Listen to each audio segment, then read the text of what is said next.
Hi ಹೌಲ್. ಇವತ್ತು ಒಂದು cool drink, natural cool drink ಮಾಡೋಣ ಅಂದ್ಬಿಟ್ಟು ಫಸ್ಟು ಒಂದು ದೊಡ್ಡ cube like slice watermelon ತೊಗೋತಾ ಇದ್ದೀನಿ. ಇದನ್ನು ಬೇಸಿಕಲಿ ಸ್ವಲ್ಪ ಸ್ಮ್ಯಾಶ್ ಮಾಡೋಣ ಅಂತ, ಲೈಕ್ ಸ್ಮಾಲ್ ಇದು ಮಾಡೋದು ಅಂದರೆ ಜ್ಯೂಸ್ ಬರಲಿ ಇದೇ ಥರ. ಲೈಕ್ ನಾವು ಬ್ಲೆಂಡ್ ಮಾಡೋದು ಆ ಥರ ಎಲ್ಲ ಅವಶ್ಯಕತೆ ಇಲ್ಲ. ಫುಲ್ಲು ಸ್ಮ್ಯಾಶ್ ಮಾಡಾದ್ಮೇಲೆ ನೀರು ಥರ ಇರುತ್ತಲ್ಲ, ಅದಾದಮೇಲೆ ನೆಕ್ಸ್ಟು ಐಸ್ ಕ್ಯೂಬ್ ಆ್ಯಡ್ ಮಾಡ್ತಾಯಿದ್ದೀನಿ. ಜ್ಯೂಸ್ ಆಲ್ಮೋಸ್ಟ್ ಆಗಿದೆ, ಸ್ಪೂನಲ್ಲಿ ಗೊತ್ತಾಗ್ತಿದೆ. ಸಮ್ಮರ್ ಡ್ರಿಂಕ್, ಇವನ್ ರಂಜಾನ್ ಟೈಮಲ್ಲಿ ತುಂಬ ಮಾಡ್ತಾರೆ. ಇದಾದಮೇಲೆ ಐಸ್ ಕ್ಯೂಬ್ಸ್ ಆ್ಯಡ್ ಮಾಡ್ತಾಯಿದ್ದೀನಿ. ಬಿಟ್ಟು ಎಷ್ಟು ನಮಗೆ ಬೇಕು ಅಷ್ಟು ಐಸ್ ಕ್ಯೂಬ್ಸ್ ಆ್ಯಡ್ ಆಗ್ತಿದೆ.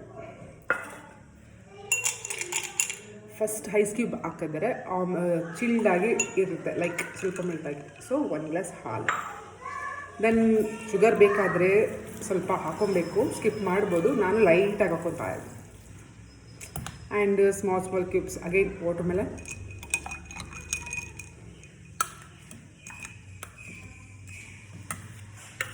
ಸ್ಟಾರ್ಟಿಂಗೇ ಹಾಕೊಬೋದು, ನಾನು ಲಾಸ್ಟಲ್ಲಿ ಹಾಕೊತಾ ಇದ್ದೀನಿ, ಮೇಲಿರುತ್ತೆ ಅಂತ ಅಷ್ಟೆ. So again rose colour turn ಆಯಿತು. 1 ನಿಮಿಷ 2 ನಿಮಿಷ ಬಿಟ್ಟರೆ ಫುಲ್ ಚಿಲ್ಡ್ ಆಗುತ್ತೆ. ಚಿಲ್ಡ್ ಮಿಲ್ಕ್ ರೆಡಿ ಆಯಿತು. Watermelon milk, pinkish water melon, chilled watermelon drink.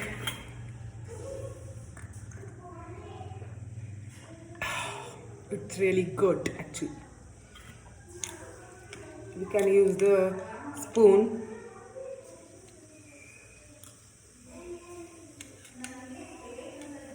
ಸಕ್ಕತ್ತಾಗಿದೆ.